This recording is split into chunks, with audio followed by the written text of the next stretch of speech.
لو مش عارفين تروحوا فين في رأس السنة، جايبالكم مكان جديد جدا وتحفة للتصوير، حاجة كده خرافية. المكان بتاع النهاردة هو مول قدام كلية البنات، اسمه رافيلا فود كورت. المكان ده جديد، انا اول مرة اروحه، وهو باين عليه جديد فعلا. المكان ده حلو جدا جدا للتصوير يوم رأس السنة تقريبا، اللي هناك بس رايحين عشان يتصوروا. تعالوا نشوف المكان ده فيه ايه وايه الحاجات اللي الواحد يروح عشان يتصور معاها.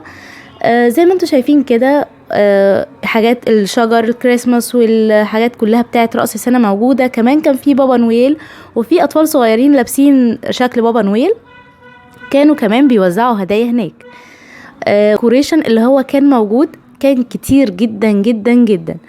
ودي حتة كده شلالات موجودة في المول ذات نفسه، كانت رائعة، شكلها حلو قوي.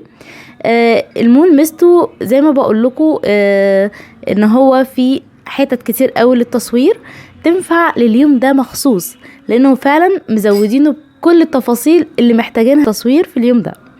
كمان ان هو اوبن، ده مش مخليه، يعني هو المول مش كبير ومش صغير، بس الحتة اللي هو ان هو مفتوح ديت مدية وسع للمكان.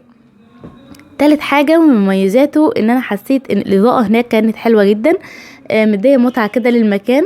غير ان هم حاطين ناس هناك لابسين لبس بابا نويل وكده، في اللي بيوزع هدايا، في اللي بيتصوروا معاك، هم اللي بيجوا كمان يتصوروا معاك، فكانت لذيذة جدا. ده المول من جوه، دي احلى منطقة حبيتها. المنطقة دي زي ما انتم شايفين كده كلها شماسي من فوق. الشماسي محطوطة بطريقة لطيفة جدا وجديدة جدا، يعني عن اي مول تاني، فافكاره كلها كانت لطيفة جدا.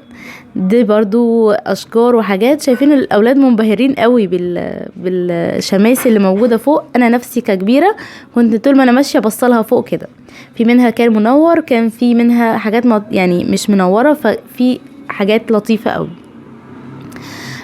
عايزة اقول لكم برضو، بصوا الشجر هناك مختلف، مش كله نفس الشكل، مش كله نفس الديكور. فكان في تنوع قوي في الصور، بعيدا ان الكاميرا بتاعت التصوير اللي انا بصور بيها مش قد كده، بس المكان هناك فعلا يجنن. ده حاجة جميلة برضو هناك موجودة، محطوط فيها كل الهدايا اللي بتبقى موجودة في الشجر الكريسماس وكده. نجوم بقى، الكور، الحاجات ديت موجودة وهم معلقينها بشكل حلو قوي، وجواها كمان اضاءة للتصوير فعلا تحفة. كل اللي واقف هناك بيتصور بيقف جنبها، وواحد تاني بيروح من الزاوية التانية بيصوره، فبتطلع الصورة رائعة بجد.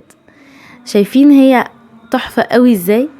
فانا عجبني المول دوت، ان هو فعلا افكاره جديدة قوي ومختلفة، وبصوا يعني مكلفين قوي في حتة الديكور بتاع رأس السنة.